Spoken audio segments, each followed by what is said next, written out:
Formålet med denne video er at give en grundig indføring i, hvordan man skal læse en bindetegning. Her ses den almindelige bindetegning, hvor jeg lige har tilføjet, hvad de forskellige dele af bindetegningen står for.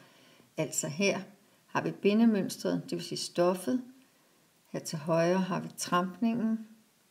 Islætslisten herude viser, hvilken farve islættet skal have.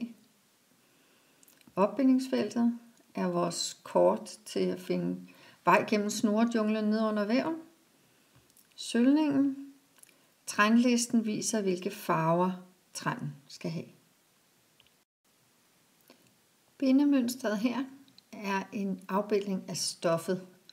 På den måde, at det, der er vist med rødt i bindemønstret, det er de steder, hvor man kan se islætstråden.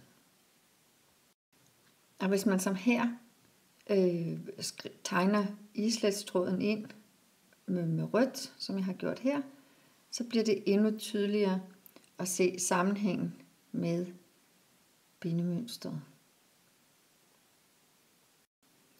Den del af bindemønstret, der viser sølvningen, har vi her.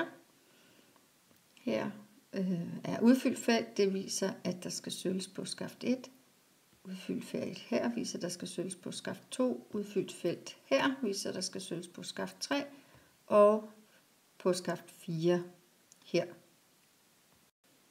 Hvis jeg markerer søllerne med sort, som jeg har gjort på billedet hernede, bliver det endnu tydeligere at se ligheden og forbindelsen imellem de to. Og jeg giver det lige en ekstra tanke. Her har jeg isoleret 4 træntråde, så vi bedre kan se dem. Og det, som sølvningen viser mig, det er, at den første træntråd her skal sølves på det første skaft, altså det skaft, der er længst væk. Den næste træntråd skal sølves på skaft 2. Den tredje træntråd her sølves på skaft 3.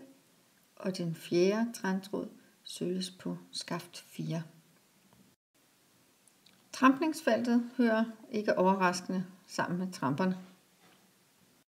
Og for at tydeliggøre sammenhængen kan vi lige kigge her. Når jeg tramper på trampen længst til venstre, den vi kalder første trampe, så skal der udfyldes et felt her i trampefeltet.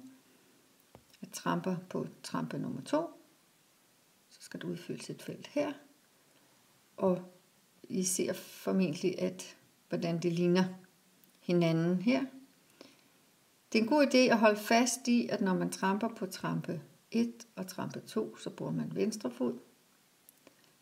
Der fik jeg ikke lige pegefingeren med. Når man tramper på trampe 1 og trampe 2, så bruger man venstre fod, men på 3 og 4 bruger man højre fod.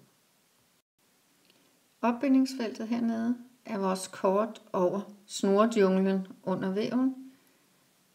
Vi kan lige gå lidt i dybden med det. Se, at der er en knude i her, i de øverste sideskamler, og her. Der er her og her knude. Der og der, og her og her. Og når vi så sammenligner det med, hvordan der ser ud nede i opbindingsfeltet, skal vi se her, der er fyldt ud den første og den sidste, svarende til den første og den sidste her. Her er der fyldt ud på de 2 øverste, ligesom der er fyldt ud på knude på de 2 øverste her, og så fremdeles. Og her har vi så den nøgne bindetegning igen, som den ser ud uden forklaringer. Bindemønstret, sølvningen, opbindingsfeltet, trampningen, islætslisten, altså de farver, vi skal væve med, og trænlisten. God fornøjelse.